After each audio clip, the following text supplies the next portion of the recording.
Hi friends, welcome to my channel. இன்றைக்கி நம்ம வீடியோவில் பார்க்க போகிறது தீபாவளி ஸ்பெஷல் ரொம்ப டேஸ்டியான பாதுஷா தாங்க செய்ய போகிறோம்.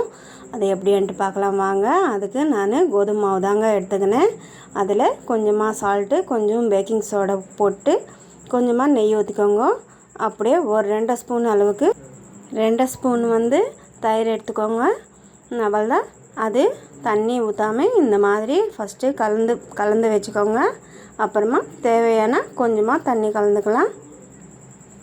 பாருங்கள், நல்லா இந்த மாதிரி சேர்த்துக்கோங்க. அப்புறமா லைட்டாக கொஞ்சமாக தண்ணி தேவையான அளவுக்கு தெளிச்சுக்கோங்க. அவ்வளோதாங்க. இது ஒரு 1/2 hour நம்ம நல்லா ஊற வைக்கலாம். அதுக்கு நம்ம ஜீரா காய்ச்சிக்கலாங்க. 1 கப்பு சர்க்கரைக்கு 1.5 கப்பு தண்ணி ஊற்றிக்கினேன் நான். நல்லா வெந்ததுக்கப்புறமா அதில் ஏலக்காய் தட்டி போட்டுக்கோங்க. அவ்வளோதாங்க. இது மாவு நல்லா பிச்சு மேலே வச்சு நல்லா கலந்துக்கோங்க. இந்த மாதிரி பண்ணால் தான் லேயராக வரும்.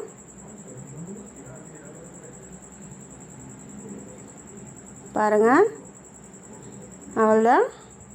சின்ன முத்தையாக ஆக்கிட்டு அது ரவுண்டாக ஹோல் போடுங்க.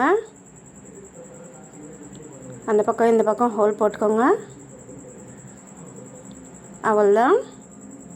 இதுக்கு எண்ணெய் ரொம்ப காய வைக்காமல் கொஞ்சமாக கை வச்சு அந்த சூடு தெரிகிற அளவுக்கு இருந்தால் போதுங்க. அவ்வளோதான். ஜீரா கூட ரெடி ஆயிடுச்சு. நம்மளுக்கு பிசு தன்மை வந்தால் போதுங்க. பாகம் வர தேவையில்லைங்க. அவ்வளோதான். லேசான சூடிலவே லேசான சிம்மிலவே வச்சு திருப்பி விடுங்க. பார்த்திங்களா? அவ்வளோதான். ஜீராவில் போட்டாச்சு.